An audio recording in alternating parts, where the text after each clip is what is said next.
आप सभी को गंगा दशहरा की हार्दिक शुभकामनाएं। गंगा जी की उत्पत्ति के विषय में हिंदुओं में अनेक मान्यताएं हैं। एक मान्यता के अनुसार ब्रह्मा जी के कमंडल का जल गंगा जी के रूप में प्रकट हुआ था। एक अन्य वैष्णव कथा के अनुसार ब्रह्मा जी ने विष्णु जी के चरणों को आदर सहित धोया और उस जल को अपने कमंडल में एकत्र कर लिया। एक तीसरी मान्यता के अनुसार गंगा पर्वतों के राजा हिमवान और उनकी पत्नी मीना की पुत्री हैं। इस प्रकार वे देवी पार्वती की बहन भी हैं। प्रत्येक मान्यता में यह अवश्य आता है कि उनका पालन पोषण स्वर्ग में ब्रह्मा जी के संरक्षण में हुआ। कई वर्षों बाद सगर नामक एक राजा को जादुई रूप में 60,000 पुत्रों की प्राप्ति हुई। एक दिन राजा सगर ने अपने साम्राज्य की समृद्धि के लिए एक अनुष्ठान करवाया।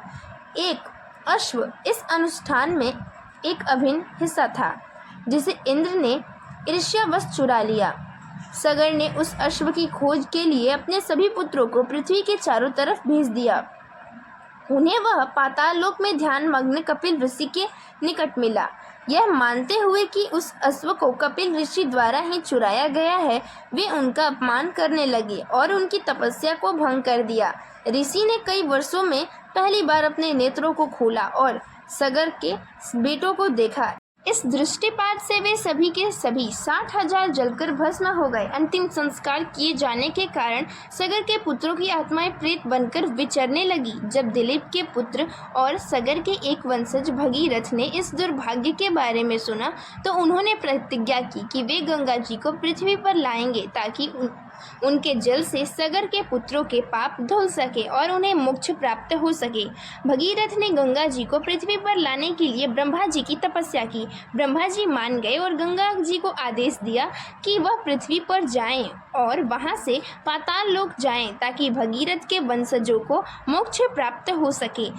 भगीरथ के प्रयासों से गंगा जी के पृथ्वी पर आने के कारण उन्हें भगीरथी भी कहा जाता है।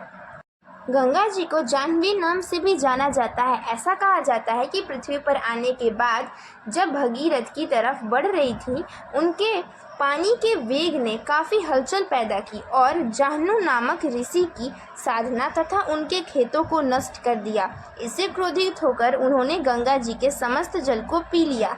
तब देवताओं ने जाह्नू ऋषि से प्रार्थना की कि वे गंगा जी को छोड़ दे ताकि वह अपने कार्य हेतु आगे बढ़ सके। उनकी प्रार्थना से प्रसन्न होकर जाह्नू ऋषि ने गंगा जी के जल को अपने कान के रास्ते से बहा दिया। इस प्रकार गंगा जी का नाम जाह्नवी पड़ा।